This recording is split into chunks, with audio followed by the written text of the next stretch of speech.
Hey guys, this is Mohammad Rashid and today we are going to see that how we can use multiple timers in our project, and we can also see that how much timer we have used or how much left in any project.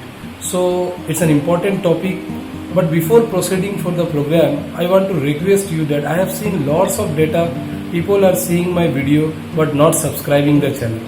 I am requesting you to subscribe the channel because I also need motivation.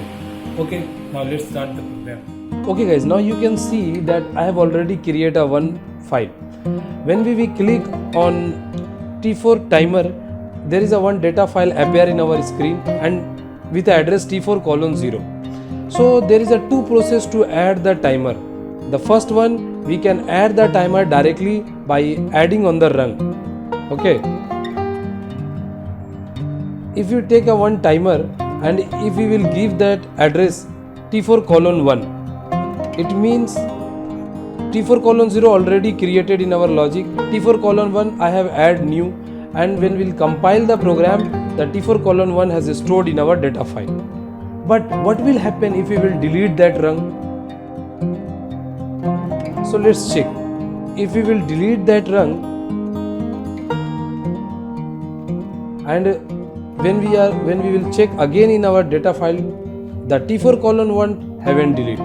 It means the address T4:1 has stored in our data file, and we can delete the logic but we can't delete from the data file. Okay, so the second option, how we can add multiple timers in the project.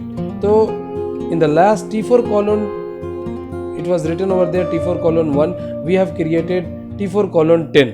So we can see from T4:0 to T4:10 there is a 11 file has created. 0 is default and 10 we have created. Now how we can see the usage, that how many timers we have used and which one is left. Okay, I am taking a one rung and I am taking a one timer. T on the address we can give directly T4:,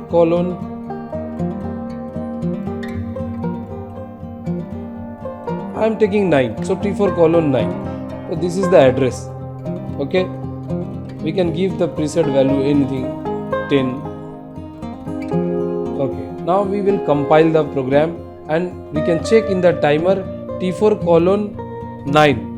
In the preset we can see that the value 10 has appeared, but which one has used and which one is left, how we can see.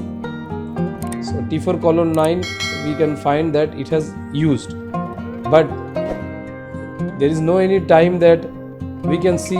If we have a 1000 timer, how we can see? So when we click on the usage, it will show, the program will show you that T4:9 has used. You can see it has written in front of T4:9 W. Okay, again if we will take another timer,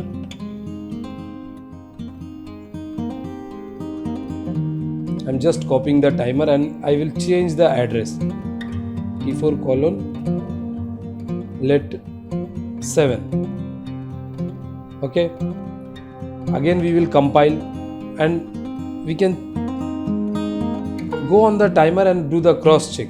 Okay, so click on the usage and we can see that W has written in front of 7 also.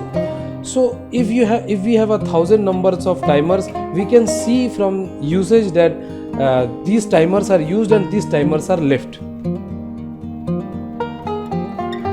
Okay, now I want to give you some basic information about the properties. You can see it was written over there file 4. Why it has written 4? Because if we will count in the data files from output, it has started output, input, status, binary, and T4 is a file number. So that's why it is written 4. Type T. Elements total is 9 because 0 has created and from 1 to 10 we have created. So total elements 11. So guys, this is the process. We can create the multiple timers in our project and we can see the usage also.